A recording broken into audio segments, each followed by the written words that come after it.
Hey everyone, today I'm going to show you how to record your favorite shows and movies on YouTube TV.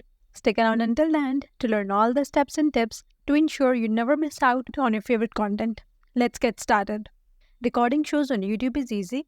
If you are currently watching a show and you want to record it, simply open that show, navigate to this plus button on the screen, and click on it. With that, it is added to your library. You can also schedule a recording directly from the live guide.